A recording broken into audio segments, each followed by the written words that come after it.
85 वर्षीय वृद्ध के साथ की गई धोखाधड़ी।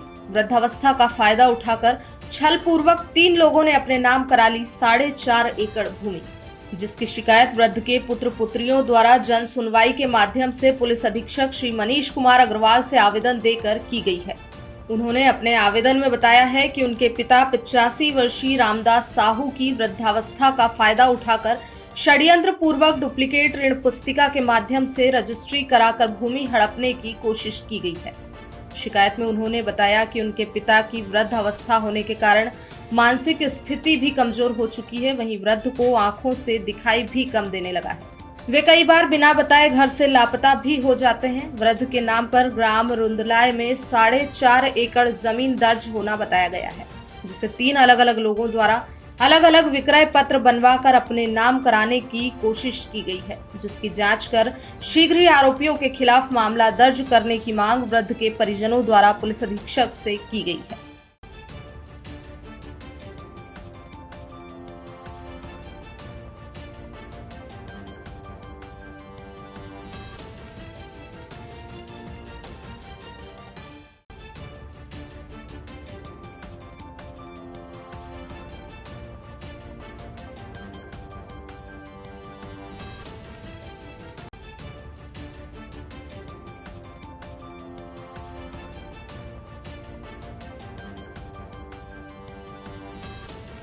रामदास साहू वध राम रतन साहू खताना के रहने वाला। मेरी जमीन रुंदा मेले में है, भागवत सिंह मोरी वाली 4.5 एकड़ जमीन कहाँ है तुम्हारी? रुंदा मेला सब 10 एकड़ है, वहाँ हिसाब 4.5 एकड़ है। एक तो बकीर साकिर खान और वो छोटी अड़ो चिमन और एक वो सुनील गोर और एक भारमल नाना ढूलियो पूरा वालो। इनने 250 रुपया रात में रखी हो वहाँ। कौन सी होटल थी जिसमें आप? होटल कमला श्री। ये नाना ढूलियो चिमन सुनील गोर और भारमल और साजिद खान बकीर मेरे सामने। ये साहब अगर पूछे तो पैसे मैंने दे दिए। वो साहब ने हाथ पैसो करियो, अब मगर सूद नहीं भाई थी गई। वो बात में मैं कुछ नहीं सुधाई बात में यार 10 कर दिया, पैसा दी मत कुंदा पड़ रहा है। वकील के पास क्यों गए थे? मैं गया वकील के पास, वहाँ नाती को नाम गान। फिर क्या हुआ? तो वकील बोलोगे 2 दिन बाद चलेंगे। तो मैं घर आया, घर से फोटो देखो नाती की फोटो देखो, फिर वहीं बैठा। वो बाद में के दादा 3 बजे चलेंगा। 3 बजे वहाँ टीवी नहीं गया, साहब बैठे हुए तो इन्हें कुछ नहीं को दे दिया।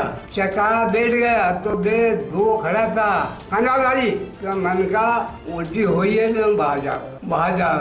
उसके बाद में मेरे को कोई सूद नहीं, दस्तखत करवा दिया, चलो आ गया। कोर्ट के इधर रोड है बगदी में आधा घंटा गाड़ी खड़ी रही। दादा आड़ा पड़ जा तो मैं गाड़ी में आड़ो पड़ गयो। होगा बाद में यो वकील दादा यह मत कहना मेरे पैसे दे दिए, ये कह देना कि मेरे पैसे दे दिए। ये बोलना, ये मत कहना कि पैसे दे दिए, नहीं तो नाम नहीं होगा। 65 वर्ष की उम्र देखना पड़ा। अभी आप ये बोलना पैसे दे दिए। उन्हें 2-3 वक्त कही, अब भैया मैं का संपर्क बंदी नहीं, चक्कर आने लगी हो बटे उल्टी हुई, दस्तखत करा दिया कर दिया। तो वो साहब मैं यहाँ दे दिया। वो बाद में मगर सुधाई है, हाथा आ गयो जब सुधाई है। नाम बताइए अपना। मैं संतोष साहू, आत्मज रामदास साहू, मूल रूप से करताना के निवासी हैं।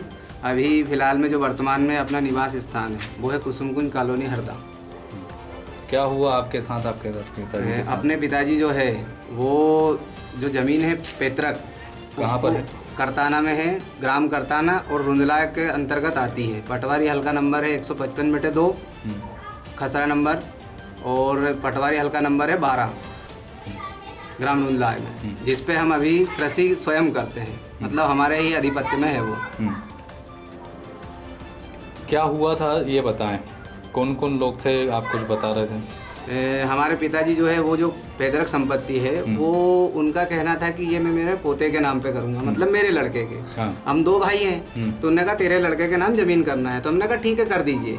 तो उन्होंने ये चीज़ बोली कि मैं वकील के पास जा रहा हूँ साकिर खान के यहाँ पर, तो हमने कहा ठीक है आपको अगर बच्चे उसके नाम करना है पोते के तो आप पोते के नाम कर सकते हो। तो वो यहाँ से बोल के गए कि मुझे फोटो चाहिए पोते की, तो मैंने उसको पोते की फोटो दे दी, मोनिस साहू जिसका नाम है मेरे लड़के का, जिसको वो टीकाराम के नाम से वो पुकारते हैं, उसकी फोटो दे दी। यहाँ से जब वो गए तो वकील के पास में गए, वकील ने बोला था, बोले कि एक काम करो इसका जन्म प्रमाण पत्र वगैरह ये भी लेके आना है। तो किसने बोला था, वकील कौन था? साकिर खान ने।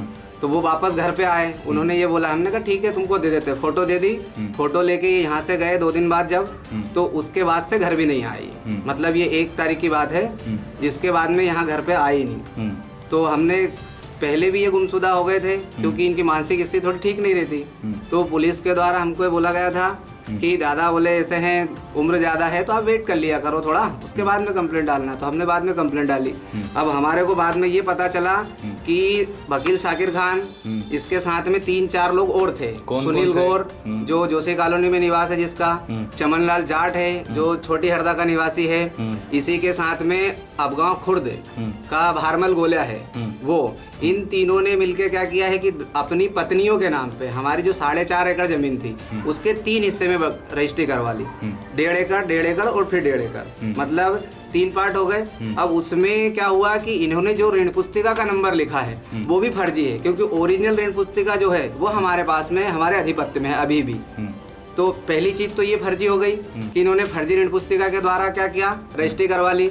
दूसरा, इसमें इस ऋण पुस्तिका की जो हमने कॉपी निकलवाई है उसमें ये दिखाया गया है कि इनके पास जो ट्रांजैक्शन किया, दादा को जो पैसे दिए, मतलब पोते के नाम पे जमीन करने का बोला था, तो इन्होंने उनको क्या किया कि फर्जी तरीके से इनको बिकवा दी वकील शाकिर खान ने।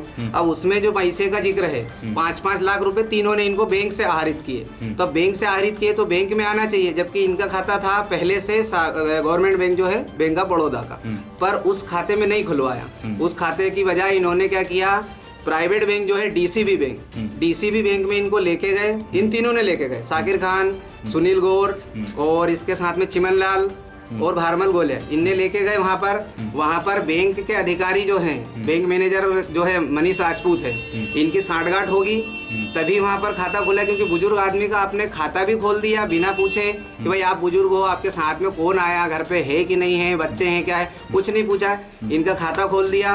वहाँ पर खाता खोलने के बाद इनको चेकबुक भी इशू कर दी डीसीबी बैंक ने, मतलब जो मनीष राजपूत है ना बैंक मैनेजर, उन्होंने।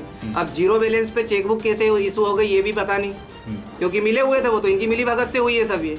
इसके बाद में उसमें ट्रांजैक्शन का जो जिक्र है रजिस्ट्री में 5 लाख 3 के हिसाब से तो 15 लाख होना चाहिए, उसमें एक ही अमाउंट है केवल, वो है 4,78,000 का, जिसमें से 4,78,000 में से भी 1,10,000 का चेक अभिषेक शुक्ला के नाम का कटा हुआ है, फिर एक चेक जो है 50,000 का कटा हुआ शेख राशिद शेख मजीद के नाम का, फिर एक और चेक कटा हुआ है शेख राशिद शेख मजीद के नाम का 2.5 लाख का। वो तीनों के तीनों चेक 8 तारीख के कटे हुए हैं। अब बैंक रजिस्ट्री जो हुई है, ये इसमें रजिस्ट्री जो हुई है वो हुई है 3 तारीख की, और जबकि ये जो पैसा डला है ये 4 तारीख को डला, मतलब इसमें भी इन्होंने झूठ बोला, क्योंकि जब रजिस्ट्री हुई है 3 तारीख को और आपने 3 तारीख में लिखा है कि इनको बैंक में पैसा गया, तो ये पैसा तो 3 तारीख से पहले ही जाना था, 4 तारीख को कैसे गया।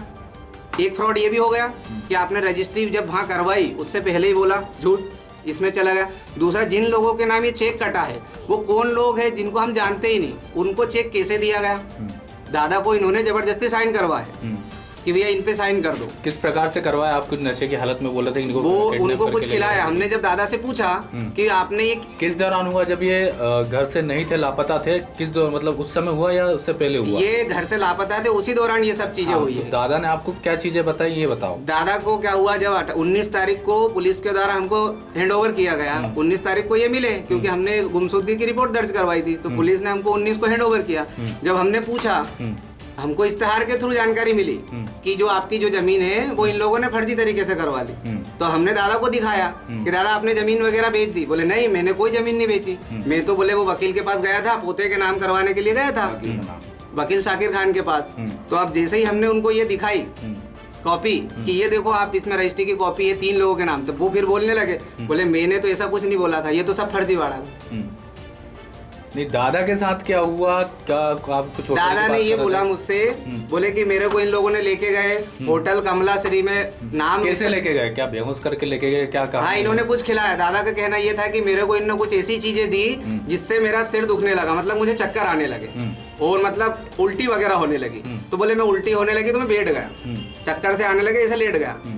उसके बाद में उसी हालत में बोले इन्होंने मेरे को टिमरनी लेके गए, 3 बजे के समथिंग का बता रहा है वो। बोले 3 बजे मेरे को वहाँ लेके गए, रास्ते में रोक के ये भी बोला, बोले कि ज्यादा कुछ मत बोलना, अगर ज्यादा बोलोगे तो फिर बात गलत हो जाएगी। बोले ये साकिर खान वकील के शब्द ऐसे थे, वो बोल रहे पिताजी हमारे। तुम्हारे पोते का नाम बोले तुम्हारे पोते के नाम करवाना अगर है तो बिल्कुल चुपचाप रहना, हम बिल्कुल करवा रहे हैं तुम्हारी, बोले पोते के नाम पे जमीन। तो दादा फिर चुपचाप हो गए, क्योंकि इनको वैसे भी समझ नहीं बैठ रही थी कि हुआ क्या इनके साथ में, क्योंकि इनको कुछ दिया था इन्होंने।